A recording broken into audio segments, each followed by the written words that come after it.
ایک عظیم صحابی ہیں حضرت حبیب ابن زید انصاری رضی اللہ عنہ، ان کو اپنا قاصد بنا کر مسلمہ کی جانب قبیلہ بنو حنفیہ کی جانب روانہ کیا اور کہا کہ جاؤ اور مسلمہ سے کہو کہ تم نے جو جھوٹی نبوت کا اقرار اور اعلان کیا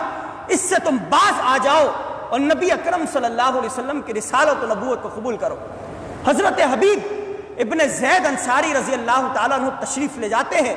مسلمہ کے دربار میں پہنچتے ہیں تو مسلمہ کے جو کارندے ہیں حضرت حبیب رضی اللہ تعالیٰ عنہ کے ہاتھوں کو پیچھے کی جانب باندھ دیتے ہیں اور مسلمہ کے سامنے لا کر کھڑا کر دیتے ہیں۔ مسلمہ حضرت حبیب سے دو سوال پوچھتا ہے۔ پہلا سوال، اتشہد ان محمد الرسول اللہ، کہ کیا تم اس بات کی گواہی دیتے ہو کہ محمد اللہ کا رسول ہے؟ تو حضرت حبیب انصاری رضی اللہ تعالیٰ عنہ علل اعلان مسلمہ کے سامنے کہتے ہیں کہ انی اشہد رسول اللہ، میں اس بات کی گواہی دیتا ہوں کہ محمد رسول اللہ صلی اللہ علیہ وسلم اللہ کے پیغمبر اور اس کے رسول ہے۔ مسلمہ دوسرا سوال پوچھتا ہے، آپ حالات کا جائزہ لیں کہ حضرت حبیب رضی اللہ تعالیٰ عنہ کے ہاتھ پیچھے کی جانب بندھے ہوئے ہیں،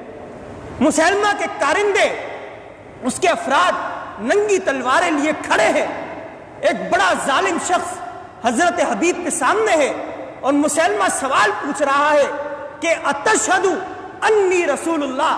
کہ کیا تم اس بات کی گواہی دیتے ہو کہ جس طرح محمد اللہ کا رسول ہے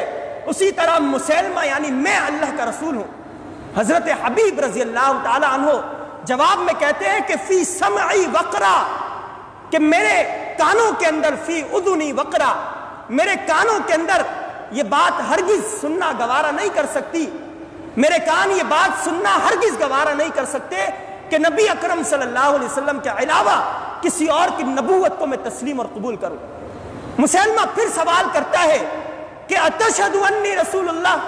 کہ کیا تم اس بات کی گواہی دیتے ہو کہ میں اللہ کا رسول ہوں؟ تو حضرت حبیب جواب میں یہی جملہ دہراتے ہیں کہ میرے کان بھی یہ بات سننا گوارا نہیں کر سکتے کہ محمد رسول اللہ کے علاوہ میں کسی اور کی نبوت کو تسلیم کروں۔ کہ مسلمہ اپنے کارندوں کو حکم دیتا ہے کہ اس حبیب کے ہاتھ کو کاٹ دیا جائے۔ حضرت حبیب انصاری رضی اللہ عنہ کے ایک ہاتھ کو کاٹ دیا جاتا ہے، پھر وہی سوال اور پھر وہی جواب، پھر دوسرا ہاتھ کاٹا جاتا ہے، پھر مسلمہ سوال کرتا ہے، یہاں تک کہ حضرت حبیب ابن زید انصاری رضی اللہ تعالیٰ عنہ کے جسم کے اعضاء کے ٹکڑے ٹکڑے ہو جاتے ہیں، لیکن وہ اس بات کو تسلیم کرنے کے لیے ہرگز تیار نہیں ہوتے کہ نبی اکرم صلی اللہ علیہ وسلم کے علاوہ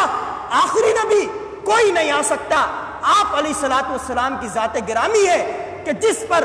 ختم نبوت اور نبوت کا سلسلہ وہ ختم ہوتا ہے، اور حضرت حبیب انصاری رضی اللہ تعالی عنہ نے اپنے اس عمل کے نتیجے میں رہتی دنیا تک آنے والے تمام انسانوں کو یہ پیغام دیا کہ مسلمان نبی اکرم صلی اللہ علیہ وسلم کی ذات گرامی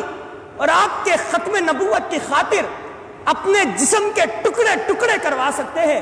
لیکن ختم نبوت پر کوئی مفاہمت اور کوئی سمجھوتا نہیں کر سکتے۔